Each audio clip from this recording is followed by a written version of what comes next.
Hi friends, அனைவருக்கும் வணக்கம். இப்போ பாருங்க, ஒரு சிம்பிளான டிசைன் தான் நம்ம வந்து பார்க்க போகிறோம். கட் ஒர்க் டிசைன் தான் நம்ம பார்க்க போகிறோம். இந்த கட் ஒர்க் டிசைனில் சின்ன சைஸ்லேருந்து ஹெவி சைஸ் வரைக்குமே இருக்குது. இப்போ பார்த்தீங்கன்னா நம்ம மீடியமாக இருக்க சைஸ் தான் நம்ம வந்து பார்க்க போகிறோம். ஆனால் கட் ஒர்க்கில் பார்த்தீங்கன்னா எல்லா சைஸுமே தைச்சாலுமே ரொம்ப ரொம்ப அழகாக இருக்கும். நம்ம தைக்கிற ஃபினிஷிங்கை பொறுத்து இருக்குது. ஒரு டைம் நீங்கள் வரலை அப்படின்னா நீங்கள் வந்து கட் பண்ணி தச்சு பார்த்தீங்க அப்படின்னா கண்டிப்பாக உங்களுக்கு வந்து அழகாக சூப்பராகவே கிடைச்சிடும். இப்போ இதுக்கு தேவையான மெட்டீரியல்ஸ் பார்த்துடலாம். லேஸ் பார்த்தீங்கன்னா ஏதாவது ஒரு கலர் வளைவு நெளிவுகளுக்கு தைக்கிற மாதிரி இருக்கக்கூடிய லேஸ் எடுத்துக்கலாம். இதுக்கு பார்த்தீங்கன்னா கண்டிப்பாக நம்ம வந்து கேன்வாஸ் பயன்படுத்தி தான் தைக்கணும். கேன்வாஸ் இல்லாமல் தைச்சிங்க அப்படின்னா நெக்கோட ஷேப் வந்து நம்மளுக்கு அவ்வளோக்கா கிடைக்காது. அதனால் கண்டிப்பாக கேன்வாஸ் எடுத்துக்கலாம். அப்புறம் பார்த்தீங்கன்னா லைனிங் கிளாத், மெயின் கிளாத்து. இது சைஸ் பார்த்தீங்கன்னா 46.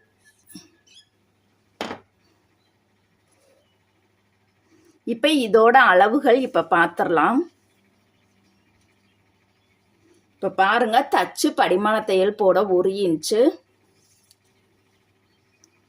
பிளவுஸோட ஹைட்டு 15, கழுத்து அகலம் பார்த்தீங்கன்னா நம்மளுக்கு தேவையான அளவு 2.5 இன்ச்சு தான். இந்த கட் ஒர்க்குக்காக கட் ஒர்க் டிசைனுக்கு மட்டும் எக்ஸ்ட்ரா 1/2 இன்ச்சு சேர்த்து குறிச்சுக்கணும். நீங்கள் எந்த சைஸாக இருந்தாலும் சரி, கழுத்து அகலம் எவ்வளவு, கட்டிங் அளவு எவ்வளோ வைக்கிறீங்களோ அதுலேருந்து எக்ஸ்ட்ரா 1/2 இன்ச்சு கூடுதலாக நம்ம கட் பண்ணிக்கணும். இப்போ இந்த 46 சைஸுக்கு கட்டிங் அளவு 2.5 இன்ச்சு தான். ஆனால் அந்த கட் ஒர்க்குக்கு கூடுதலாக 1/2 இன்ச்சு சேர்த்து 3 இன்ச்சு நான் எடுத்திருக்கேன். ஷோல்டர் அளவு பார்த்தீங்கன்னா 3.25. 46 சைஸுக்கு ஆம்கோல் அளவு பார்த்தீங்கன்னா கரெக்டான அளவு 6.5 இன்ச்சு. 46ல் ஒரு பகுதி எவ்வளவுன்னு பார்த்தீங்கன்னா 11.5 இன்ச்சு. தையலுக்காக எக்ஸ்ட்ரா ஒரு 1.5 இன்ச்சு. இதோட ஹைட்டு பார்த்தீங்கன்னா 1.25. உயரம் பார்த்தீங்கன்னா நம்மளுக்கு வந்து கட்டிங் அளவு 10.5 இன்ச்சு, எக்ஸ்ட்ரா 1/2 இன்ச்சு அகலத்துலேயும் இறக்கத்துலேயுமே 1/2 இன்ச்சு நம்ம கூடுதலாக சேர்த்து குறிச்சுக்கணும் இந்த கட் ஒர்க் டிசைனுக்கு மட்டும். இப்போ பாருங்க, நான் 11 இன்ச்சு எடுத்திருக்கேன்.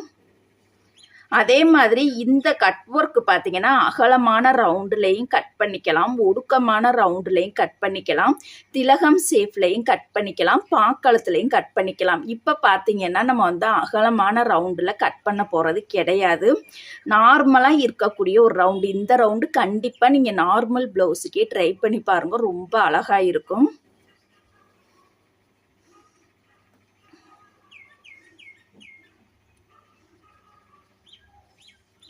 ஒரு இன்ச்சு ஹைட்டில் தான் நம்ம வந்து ரவுண்டு போட போகிறோம்.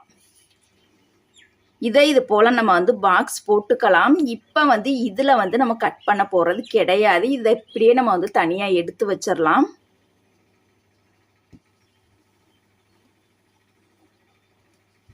இப்போ பாருங்க, கேன்வாஸை இது போல் நம்ம வந்து 2ஆக மடிச்சுக்கலாம். கழுத்து அகலம் பாருங்க, ஒரு 3 இன்ச்சு எடுத்திருக்கோம். உயரம் பார்த்தீங்கன்னா 11 இன்ச்சு. இந்த கார்னர் பகுதியில் 1 இன்ச்சு வந்து நம்ம மார்க் பண்ணிக்கலாம். இந்த ரவுண்டு வந்து கண்டிப்பாக ரொம்ப ரொம்ப சூப்பராக இருக்கும். கண்டிப்பாக ட்ரை பண்ணி பாருங்கள். இந்த ரவுண்டு பார்த்தீங்கன்னா 1/2 இன்ச்சு அகலத்தில் கட் பண்ணோம் அப்படின்னா அது வந்து பானெக் ரவுண்டு. இல்லை மீடியமாக எனக்கு ரவுண்டு வேணும் அப்படின்னா இந்த ரவுண்டு ரொம்ப அழகாக சூப்பராக இருக்கும். கீழே பார்த்தீங்கன்னா நம்மளுக்கு வந்து ஒடுக்கமாக ரொம்பவே அழகாக இருக்கும். கண்டிப்பாக ட்ரை பண்ணுங்கள்.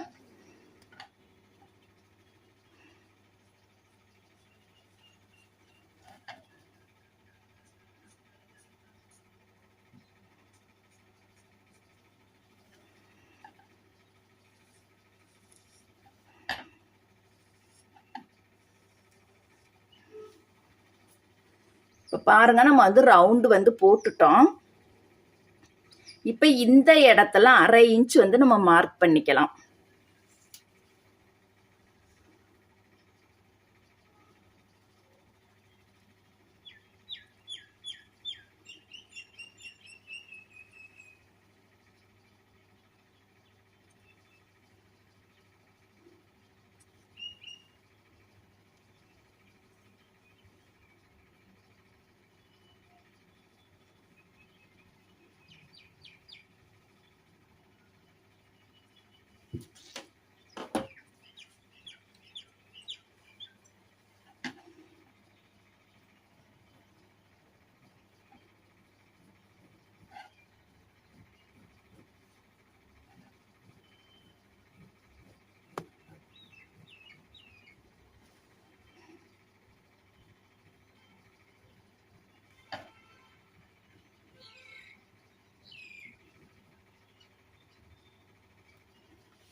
இப்போ பாருங்கள், இதை வந்து 1/2 இன்ச் அகலத்தில் இது போல் நம்ம வந்து லைன் போட்டிருக்கோம்.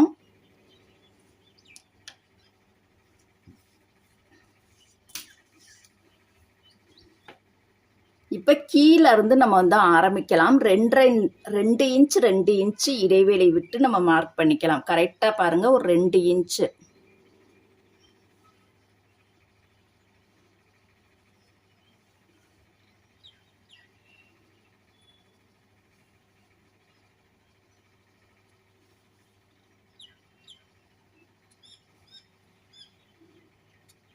இது பாருங்க, நம்மளுக்கு 1/2 இன்ச்சு ஷோல்டர் இணைக்கிறதுக்கு. இப்போ பார்த்தீங்கன்னா, இந்த 2 இன்ச்சுக்கு இடைப்பட்ட பகுதியில் இந்த இடத்துல வந்து நம்ம மார்க் பண்ணணும். இப்போ 2 இன்ச்சுக்கு இடையில பார்த்தீங்கன்னா நம்மளுக்கு வந்து ஒரு 1 இன்ச்சு வரும்.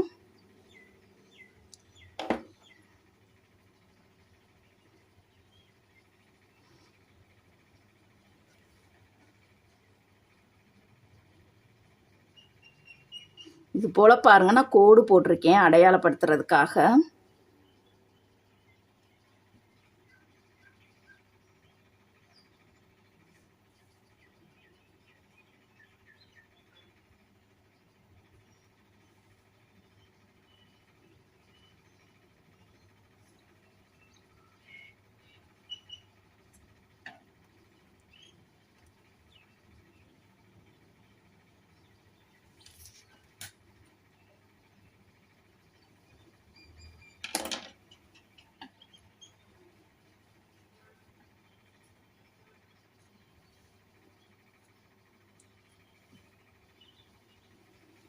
இப்போ பாருங்க, இதுல இருந்து நம்ம இப்படி வந்து வளைவா வந்து நம்ம போட போறோம்.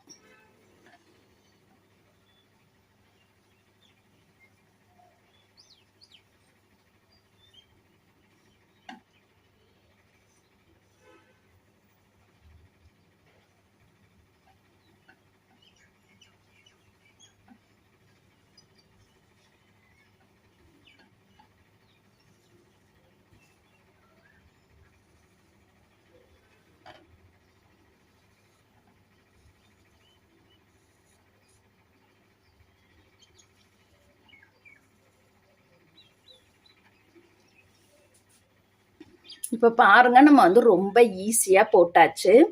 இது வந்து மார்க் பண்ணி போட்டோம் அப்படின்னா உங்களுக்கு ரொம்ப ஈஸியாக இருக்கும். இல்லை அப்படின்னா ஏதாவது ஒரு பாட்டிலோட மூடியை வச்சும் கூட நம்ம வந்து போட்டுக்கலாம். அதை அடுத்தடுத்த வீடியோக்குள்ள அதில் எப்படி வரையணுங்கிறத உங்களுக்கு ஈஸியாக நான் சொல்லித்தரேன். பாட்டிலோட மூடி பார்த்தீங்கன்னா சின்ன சைஸ்ல இருந்து பெரிய சைஸ் வரைக்குமே எப்படி வரைகிறதுன்னு கண்டிப்பாக நான் உங்களுக்காக அப்லோட் பண்ணுறேன். இப்போ அவுட்லைன் பார்த்தீங்கன்னா எப்போதும் போல் நம்ம வந்து ஒரு 1/2 இன்ச் அகலத்தில் மார்க் பண்ணிக்கலாம்.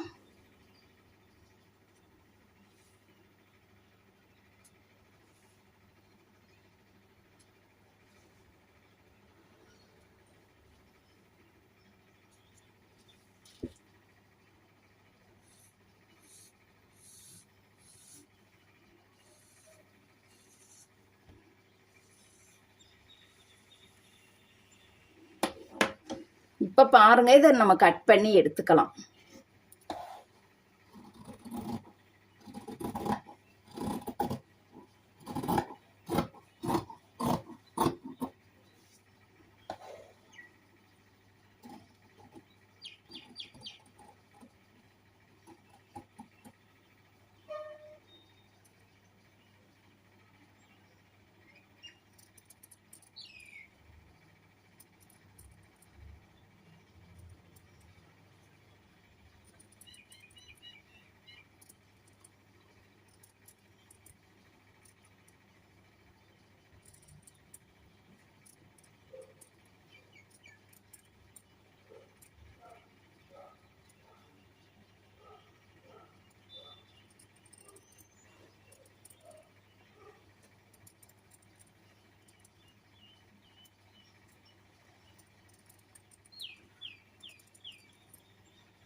இப்போ பாருங்க, நம்ம வந்து அழகா நீட்டாக கட் பண்ணி முடிச்சிட்டோம். இப்போ எப்படி ஈஸியாக தைக்கிறதுன்னு பார்க்கலாம். இப்போ பாருங்க, நம்ம வந்து மெயின் கிளாத்தை தனியாக எடுத்து வச்சிடலாம். லைனிங் கிளாத்தை இது போல் கரெக்டாக விரித்து வச்சுட்டு நம்ம வெட்டிய கேன்வாஸ் பகுதியை கரெக்டாக சென்டர் பண்ணி கரெக்டாக வச்சுக்கலாம். கரெக்டாக நழுவாமல் இருக்க இது போல் கரெக்டாக வச்சு பார்த்ததுக்கு அப்புறமா நம்ம வந்து பின் குத்திக்கலாம்.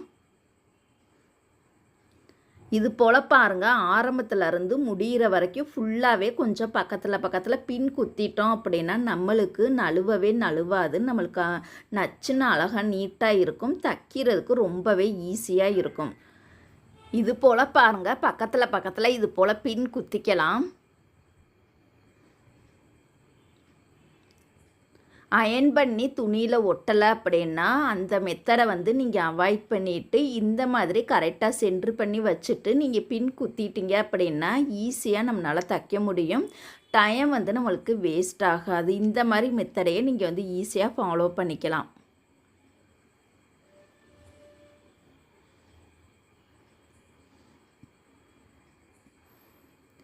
இப்போ உள்ளே பார்த்தீங்கன்னா அதோட அந்த நெக்கோட லைனை அப்படியே நம்ம வந்து வரைஞ்சிக்கலாம்.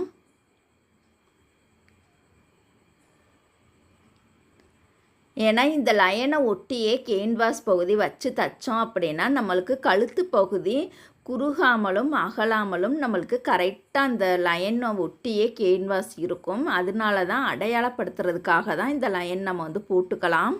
இப்போ பாருங்க, நம்ம எப்போதும் போல் அந்த ஒரு நூல் கேப்லேயே நம்ம வந்து தையல் போட்டுக்கலாம். எப்போதும் போல் கேன்வாஸில் உள் லைனில் அந்த ஒரு நூல் கேப்பில் கேன்வாஸ் மேலே தையல் போட்டுக்கலாம். எக்ஸ்ட்ரா பார்த்திங்கன்னா நான் 1/4 இன்ச்சில் இது போல் லைன் போட்டிருக்கேன். அந்த லைனில் வந்து நம்ம போடக்கூடாது. எப்போதுமே கழுத்து எப்படி தைப்போம், அந்த ஒரு நூல் கேப்பில் தையல் போடுவோம் இல்லையா, அதே மாதிரி தான் இந்த நெக்குக்குமே நம்ம ஒரு நூல் கேப்லேயே தையல் போட்டுக்கலாம். இதை அடையாளப்படுத்துறதுக்காக தான் நான் பக்கத்தில் வந்து ஒரு லைன் போட்டிருந்தேன்.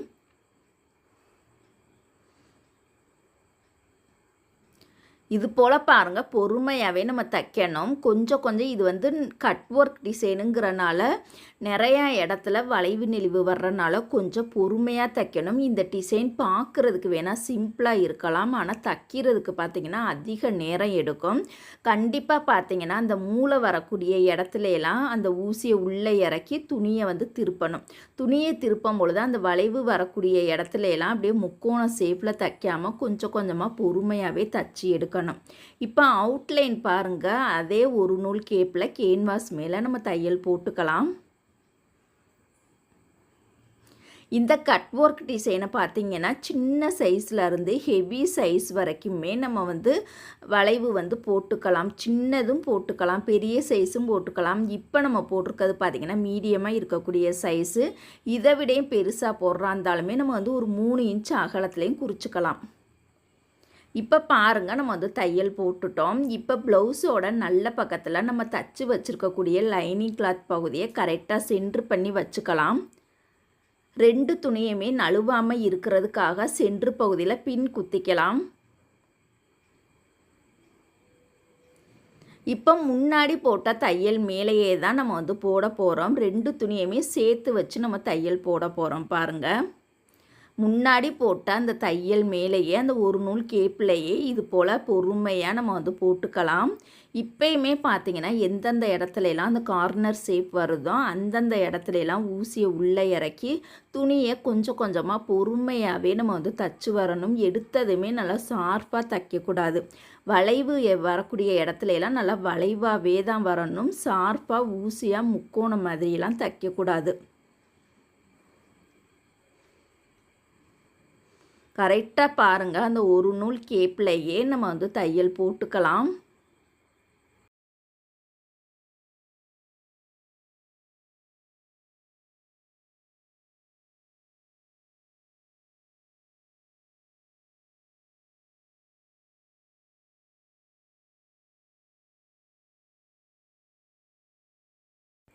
இப்போ நம்ம தச்சு முடிக்க போகிறோம்.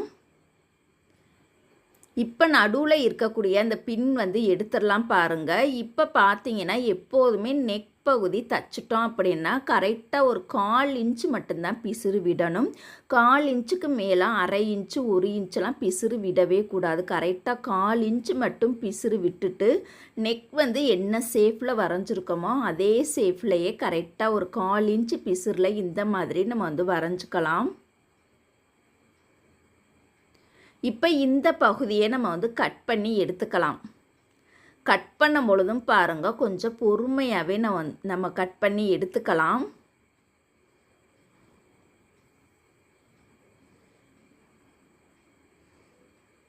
இந்த மாதிரி டிசைன்லாம் தைக்கிறதுக்கு கொஞ்சம் சிம்பிளாக தான் இருக்கும்.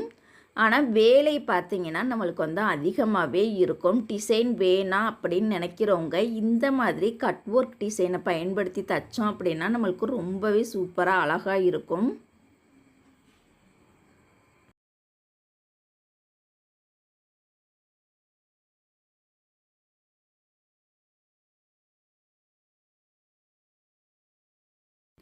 இப்போ நடுவில் இருக்கக்கூடிய பகுதியை நம்ம கட் பண்ணிட்டோம். இப்போ ஃபஸ்ட்டு பார்த்திங்கன்னா அந்த எந்தெந்த இடத்துலலாம் அந்த மூளை ஷேப் வருதோ அந்த இடத்துல நம்ம வந்து ஒரு கோடு போட்டுக்கலாம். அந்த இடத்துல ஃபஸ்ட்டு வந்து நம்ம கட் பண்ணிடலாம். தையலில் படாமல் கட் பண்ணணும். இந்த இடம் கட் பண்ணால் மட்டும்தான் நம்மளுக்கு திருப்பும் பொழுது ஃபினிஷிங் அழகாக நீட்டாக கிடைக்கும். ஃபஸ்ட்டு எடுத்ததுமே பார்த்திங்கன்னா எந்தெந்த இடத்துலலாம் அந்த மூளை ஷேப் வருதோ அந்த இடத்துல லைட்டாக தையலில் படாமல் கட் பண்ணிக்கலாம். அதுக்கப்புறமா பார்த்திங்கன்னா அந்த வளைவு வரக்கூடிய பகுதியிலலாம் குட்டி குட்டியாக தையலில் படாமல் நம்ம கட் பண்ணிக்கலாம். ஒரு 3-4 டைம் ஒவ்வொரு வளைவுக்கும் ஒரு 3-4 கட்டிங் இது போல் நம்ம கட் பண்ணி எடுத்துக்கலாம். இப்போ இந்த பகுதியை பாருங்கள் நம்ம வந்து நல்ல பக்கமாக திருப்பிக்கலாம். பாருங்கள் பொறுமையாக திருப்பணும். நம்ம கையோட விரல் பகுதியை வச்சு இது போல் அழகாக நீட்டாக நெக்கோட ஷேப்பை பொறுமையாகவே எடுத்து விடணும். பாருங்கள் அழகாக நம்ம வந்து முக்கோணமாக எடுக்காமல் அப்படியே நல்லா வளைவாக அப்படியே வளைவு வர்ற ஷேப்லேயே அழகாக நீட்டாக நம்ம கையோட விரல் பகுதியை வச்சு அழகாக நீட்டாக நம்ம இது போல் எடுத்து விட்டதுக்கு அப்புறம்தான் நல்ல பக்கமாக திருப்பி இப்போ பாருங்கள் அந்த மூளை ஷேப்லாம் சுருக்கங்கள் இருக்கும். அந்த சுருக்கத்தை பூரா லைட்டாக எடுத்து விட்டுட்டு இது போல் பாருங்கள் அழகாக நீட்டாக சுருக்கமே இருக்கக்கூடாது. அழகாக நீட்டாக நெக்கோட ஷேப் இது போல் எடுத்து விட்டதுக்கு அப்புறமா இப்போ ஸ்க்ரூ ட்ரைவரை உள்பக்கமாக வச்சுட்டு இது போல் அந்த வளைவு வரக்கூடிய பகுதியில் அங்கனங்கன ஒரு சில இடத்துல முக்கோண ஷேப் மாதிரி தெரியும். அந்த முக்கோண ஷேப் வராமல் இருப்பதற்காக அந்த ஸ்க்ரூ ட்ரைவரை வச்சு இந்த மாதிரி வளைவு வரக்கூடிய இடத்துல லைட்டாக ஒரு தேய்ச்சி விட்டோம் அப்படின்னா இந்த மாதிரி நம்மளுக்கு வளைவு ஷேப் கிடச்சிரும். இப்போ பாருங்கள் நம்ம ஃபுல்லாகவே எடுத்து விட்டுட்டோம். இப்போ நல்ல பக்கம் ஒட்டுலே ஓரத்துலேயே நம்ம வந்து படிமான தையல் போட்டுக்கலாம். படிமான தையல் போடும் பொழுதுமே அப்படியே வளைவாகவே தச்சு வரணும். கொஞ்சம் கூட அந்த ஷார்ப்பாகவே தச்சிடக்கூடாது. ஷார்ப்பாக தச்சிட்டிங்க அப்படின்னா அந்த இடம் பூரா நம்மளுக்கு வந்து முக்கோண ஷேப் மாதிரியே கிடச்சிடும். முக்கோண ஷேப்பே வராமல் அப்படியே வளைவாகவே தச்சு வரணும். பாருங்கள் ஒவ்வொரு வளைவுமே வளைவாக தச்சோம்னா தான் நம்மளுக்கு இந்த கட் ஒர்க் டிசைன் ரொம்ப ரொம்ப அழகாக நீட்டாக பொறுமையாக ரொம்பவே ஃபினிஷிங் பக்காவாக இருக்கும். இந்த படிமான தையல் போடும்போதும் கூட அந்த கார்னர் பகுதியிலலாம் ஊசியை உள்ளே இறக்கி துணியை திருப்பணும். தையல் பொடி தையலாக இருக்கணும். பாருங்கள்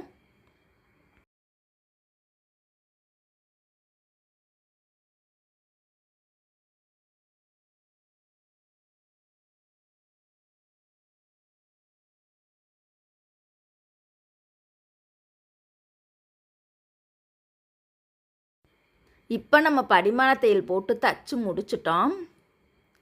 இப்போ நெக் பார்க்கும்போது ரொம்ப அழகாக இருக்கும். அவுட்லைன் ஃபுல்லாக நம்ம தச்சு ரெடி பண்ணிக்கலாம்.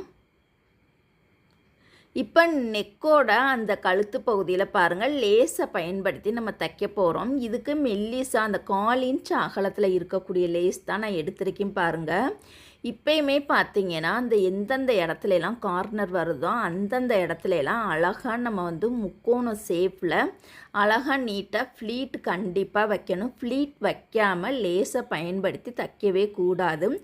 ஆரம்பத்துலேருந்து முடிகிற வரைக்கும் எந்தெந்த இடத்துலலாம் கார்னர் பகுதி வருதோ அந்தந்த இடத்துலலாம் கண்டிப்பாக ஃப்ளீட் வைக்கணும். ஃப்ளீட் வைக்கும் பொழுது லேஸ் அகலம் எந்த அளவுக்கு இருக்கோ அந்த அகலத்துக்கு மட்டும்தான் வைக்கணும். எக்ஸ்ட்ரா கூடுதலாக மடித்து விட்டுட்டீங்க அப்படின்னா நம்மளுக்கு தனித்தனியாக அந்த லேஸ் பார்த்திங்கன்னா தனித்தனியாக மடித்த மாதிரியே தெரியும். அந்த லேஸ் 1/4 இன்ச் அகலத்தில் இருக்குது அப்படின்னா அந்த 1/4 இன்ச் அகலத்திலேயே அழகாக நீட்டாக பொறுமையாகவே தைச்சிக்கணும். பாருங்கள், லேஸ் தைக்கும் பொழுது கரெக்டாக அந்த கழுத்தை ஒட்டியே தைக்கணும். கொஞ்சம் கூட கழுத்து பகுதியிலேருந்து இந்த சைடும் அந்த சைடும் நகண்டு வரக்கூடாது. கரெக்டாக கழுத்தை ஒட்டியே லேஸை கவர் பண்ணியே தைச்சிக்கலாம். லேஸுக்கு மேட்சாக இருக்கக்கூடிய நூல் கண்டிப்பாக நம்ம எடுத்துக்கணும். பாருங்கள், இந்த லேஸ்லாம் பார்த்திங்கன்னா ரொம்ப ரொம்ப சிம்பிளான முறையில் மெல்லிஸாக தான் இருக்கும். நிறையா பேருக்கு பார்த்திங்கன்னா லேஸ் பிடிக்காது. ஒரு சில லேஸ்லாம் பட்டையாக இருக்கனாலேயே அவங்க லேஸ் ஒர்க் விரும்ப மாட்டாங்க. சில பேர் லேஸ் ரொம்ப ரொம்ப மெல்லிஸாக இருந்துச்சு அப்படின்னா லேஸ் ஒர்க்கு விரும்பியும் போடுவாங்க. இந்த மாதிரி பாருங்கள், பொறுமையாக அழகாக நீட்டாக நம்ம தச்சுக்கலாம்.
இப்போ பாருங்கள், நம்ம தச்சு முடிச்சிட்டோம். கட் பண்ணி எடுத்துக்கலாம். இப்போ இந்த லேஸில் இந்த ஓரத்தில் இன்னொரு தையல் நம்ம போட்டுக்கலாம்.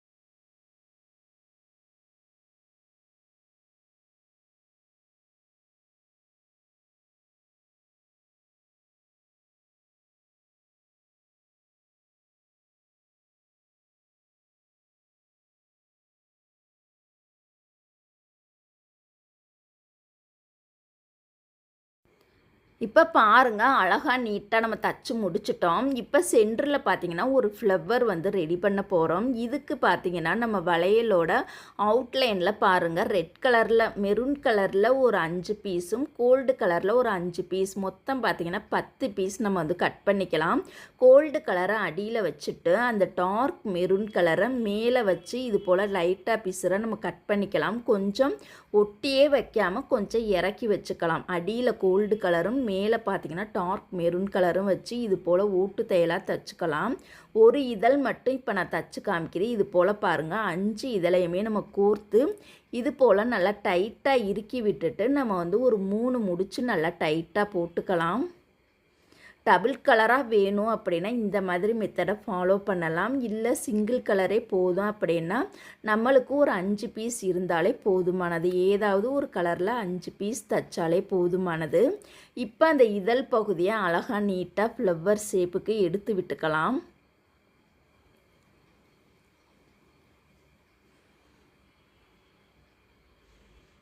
இப்போ இந்த பகுதியை பாருங்கள், ப்ளவுஸோட சென்ட்ரு பகுதியில் கீழே கரெக்டாக வச்சு ஊசி நூல்லையே இது போல் நம்ம ஓட்டு தையல்லே தச்சுக்கலாம். அந்த ஃப்ளவரை சுற்றியுமே இந்த மாதிரி தச்சு ரெடி பண்ணிக்கலாம்.